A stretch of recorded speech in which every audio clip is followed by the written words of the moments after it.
Pour ceux qui n'ont pas de voiture, il existe des alternatives qui n'existaient pas il y a encore quelques années.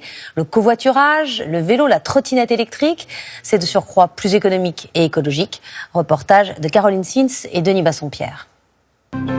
Vélo, trottinette, marche à pied, VTC ou covoiturage, tous les moyens sont bons pour se déplacer pendant la grève. Mais suffisent-ils à remplacer les transports en commun ? Partager sa voiture, c'est une première pour Catherine Chaillet, qui habite la banlieue parisienne. Avec la grève, elle s'est inscrite sur un site en ligne de covoiturage. Le succès a été immédiat. J'ai dû recevoir plus d'une centaine de demandes en l'espace de 3 jours, facilement. Le covoiturage est le grand gagnant de cette grève.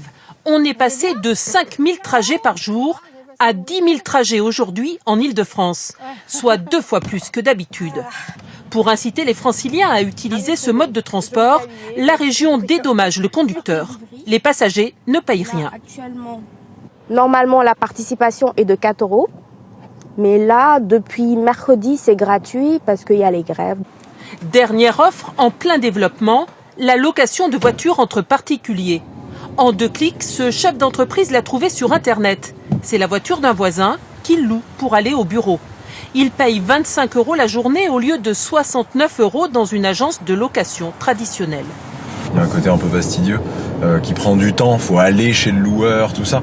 Là, c'est en bas de chez moi, c'est le parking en bas de chez moi. Il y en a absolument partout dans Paris. Des solutions récentes, mais il y a 24 ans, pendant la grève de 1995, rien de tout cela n'existait.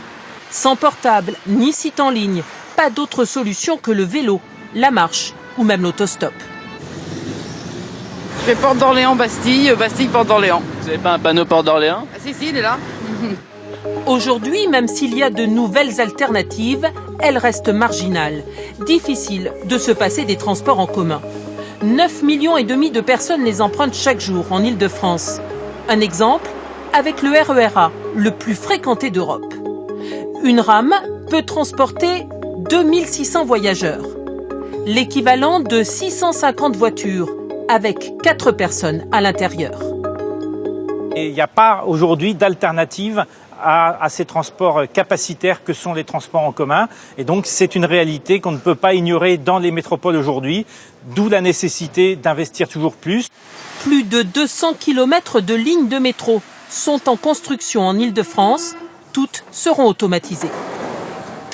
La mobilisation des cheminots reste très forte à la SNCF. Chez les conducteurs, elle atteignait encore aujourd'hui 77,3% selon la SNCF, contre 85,7% jeudi. Elle serait de 17% pour l'ensemble du personnel. La CGT cheminot réfléchit à une nouvelle journée de mobilisation jeudi prochain, après celle de demain, et à d'autres rendez-vous à un rythme resserré. Camille Gutin et Lara Péquez suivent toujours les cheminots de La Roche-Migène dans l'Yonne. Reportage. Ils viennent de voter. Bonjour. Leur 5e jour de grève. Très bien. Bonjour. À La Roche-Migène, Mélodie de Nouveau et Wulfran Bénard sont entrés à la SNCF il y a 8 ans. Donc là, vous avez déjà reconduit. Tout à fait, on a déjà reconduit, ouais, tout à fait. On ne fait pas par plaisir de faire grève. C'est jamais un plaisir. On perd du salaire, donc c'est pas un plaisir. Qu'est-ce que ça vous inspire quand on dit que vous vous battez pour vos privilèges ? On se lève à 3 h du matin pour aller travailler. Il y a des fois on finit à minuit. Mais il y a des gens dans le commerce qui travaillent aussi les dimanches et les jours fériés. Oui, tout à fait. Mais parfois ils sont payés beaucoup plus. Et nous, c'est pas le cas. Parce que nous, à la base, on est du service public. Un peu plus loin dans la gare, celui qui travaille d'habitude sur les rails fait face à certains usagers. Ils font grève, du coup, il n'y a pas assez de trains, il n'y a pas assez de transport. Ça met des gens en difficulté, donc c'est pas énervant, mais c'est à la limite, je pense. Peut-être qu'il y a une position où je peux te faire réfléchir. Peut-être tes parents seront amenés à aller en retraite. Ça les touche directement et ça te touche, toi. Parce que s'ils ont...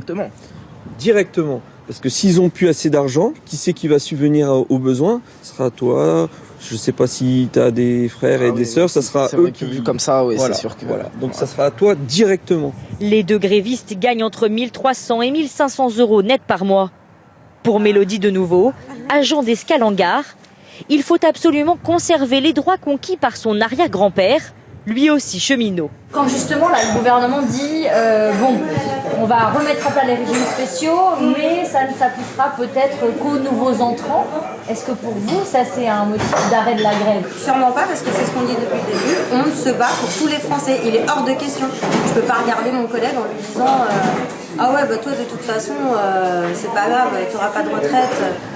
Demain, les cheminots iront une nouvelle fois manifester avec un objectif, que le gouvernement abandonne totalement sa réforme. La manifestation de demain appelée par les syndicats sera un nouveau test. Y aura-t-il plus de monde que jeudi dernier où 800 000 à 1,5 million de personnes, selon les sources, ont défilé dans tout le pays? Ils étaient particulièrement nombreux en province, y compris dans les petites villes. À Foix, en Ariège, 4 000 à 8 000 personnes ont défilé dans une commune de 9 000 habitants. Reportage de Marie-Candice Delouvrier et David Bress.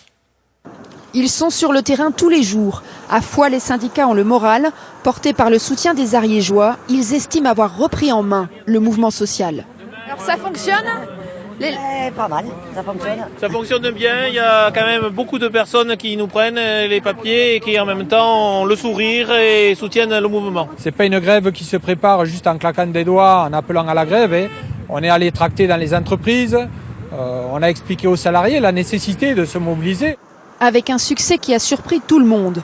Dans l'une des plus petites préfectures de France, plus de 4000 personnes ont défilé jeudi dernier, du jamais vu depuis 1995, dans cette terre de gauche où la présence syndicale n'explique pas tout. Je peux m'asseoir avec vous ? Alors vous serez à la manifestation demain ? Oui, je serai à la manifestation, oui, bien sûr. Vous avez été surpris de voir autant de monde jeudi dernier ? Non, pas du tout. Pas du tout surpris pour la bonne raison que les gens en ont marre. Pour nous, la retraite à points, on sait très bien que c'est une diminution des pensions, qu'on le veuille ou non. Donc là, vraiment, ça cristallise vraiment le monde, quoi. Voilà. Vous la comprenez, cette mobilisation en Ariège ? Comment est-ce que vous l'expliquez ? Tout à fait, je la comprends tout à fait. Sur le point de vue de retraite et tout, nous sommes perdants. Et nous sommes un département le plus pauvre et oublié. À ce sentiment d'abandon, le maire socialiste ajoute un autre élément pour expliquer l'ampleur de la mobilisation. Il y a des gens qui jusqu'à présent vivaient de manière très modeste, qui aujourd'hui sont à la limite de ne pas terminer leur fin de mois. Et toute cette incertitude qu'il y a sur les orientations qui seront prises en matière de retraite, parce que c'était ça c'est quand même la retraite la manifestation. Aujourd'hui c'est la retraite, mais à mon avis c'est beaucoup plus large. Pour comprendre, il nous emmène à la rencontre d'une retraitée qui a travaillé toute sa vie, mais à qui il ne reste que 50 € par semaine. Là, ça va être Noël. Moi, j'ai des petits-enfants. Voilà. Bon, c'est pas grave. Je vais chez Emmaüs ou au Secours Populaire faire mes achats de Noël. Et c'est de plus en plus de gens, d'après vous, oui. sur Foix, sur l'Ariège. La précarité, je pense que oui, elle grandit de plus en plus. C'est normal. Il y a de moins en moins d'argent. Les gens travaillent pour rien. Donc ça explique l'ampleur de la mobilisation. Oui, peut-être même plus que la réforme elle-même. Il y a tout. Il y a un tout. C'est un tout. Au-delà de Foix, c'est tout un département rural qui veut aussi se faire entendre. Sans être directement concerné, cet agriculteur a manifesté jeudi dernier.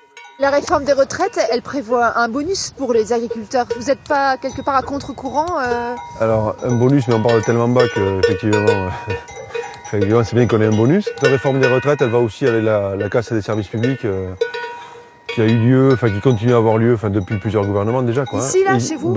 Partout en France, mais en milieu rural, on le ressent bien. Ouais. Un sentiment d'exclusion qui a convaincu cet éleveur de manifester à nouveau demain et jeudi s'il le faut. Quel est l'impact de 5 jours de grève des transports sur l'activité économique? Les commerçants des gares, par exemple, sont les premiers touchés. Qu'en est-il de ceux qui dépendent des livraisons, des entreprises de services dont les employés se déplacent? Reportage Paul-Luc Monnier et Mathieu Drejoux. Un train de marchandises immobilisé en Bourgogne. À l'intérieur des bobines de papier qui doivent être livrées dans une usine à seulement 3 km. Le train est à l'arrêt depuis 5 jours. La raison, ce poste d'aiguillage, fermé pendant la grève. Je confirme que votre poste est fermé. Pour le transporteur, une entreprise de fret concurrente de la SNCF, 400 trains bloqués dans toute la France. Le manque à gagner, c'est plusieurs millions probablement. On verra après. Ça va dépendre de la durée, mais on est très très inquiet. Inquiétude aussi dans cet hôtel aux portes de Paris. Depuis le début de la grève, le téléphone sonne en permanence. Pas pour des bonnes nouvelles. On sait que ça se produit beaucoup cette semaine, donc nous vous annulons votre chambre. 50% d'activité en moins, et côté restaurant, les clients ne se bousculent pas. 25 ouverts ce midi contre 60 en temps normal. Le chiffre d'affaires est en chute libre, insuffisant pour couvrir les frais. je dois faire 5 000 par jour, minimum. Et aujourd'hui, à l'heure actuelle, là, on fait 2005, 2008, 3 000. Ça veut dire qu'on perd énormément d'argent. Autre secteur touché par le mouvement, les services à la personne. Sans métro, difficile pour le personnel de ménage de se rendre au domicile des clients. Chaque ligne, c'est une prestation qui n'a pas eu lieu. Il y en a combien? Il y en a 38 là pour la journée de jeudi. En tout, 1000 heures de ménage annulées dans 14 agences. 25 000 € de chiffre d'affaires en moins. À un moment donné, il faut que l'activité reprenne. On peut pas financièrement tenir à 50% de notre chiffre d'affaires pendant 2 semaines, 3 semaines. C'est pas possible, quoi. Bercy devrait recevoir les représentants des commerçants mercredi après-midi.